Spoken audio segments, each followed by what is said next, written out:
د افغان واکمنۍ اقتصادي مرستیال او زلمی خلیلزاد له ډیورن فرضي کرښې او ځینو رسمي پولو څخه لیدنه وکړه او د ډیورن فرضي کرښې په اړه د خلیلزاد تازه تاریخي څرګندونې بشپړ جزئیات په ویډیو کې تر پایه وګورئ.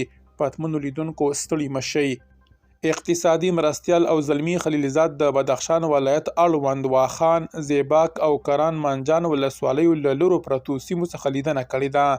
دوی د خپل سفر په ترڅ کې له تاجکستان سره د 434.28 کیلومتره، له چین سره د 90 کیلومتره، له جموں کشمیر سره د 102 کیلومتره سرحدونو او له پاکستان سره 2460.01 کیلومتره ډیورن فرضي کرښې مطالعه او لیدنه ترسره کړې ده.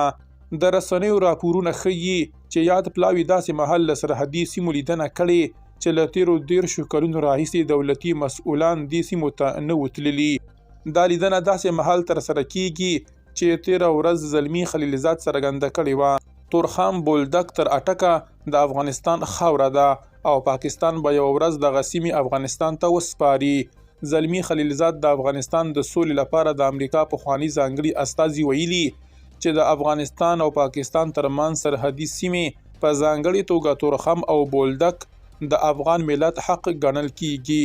هغه ټینګار کړی چې پاکستان به حتمی یوه ورځ دغه سیمې افغانستان ته وسپاري.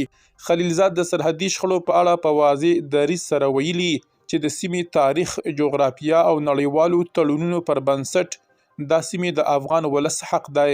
د دې څرګندونو موخه د دواړو هیوادونو ترمنځ د باور جوړول او د سیمه ایز سیاسي او امنیتي ثبات لپاره هڅې بلل شوي دي. درنو لیدونکو له مالتیا مو مننه.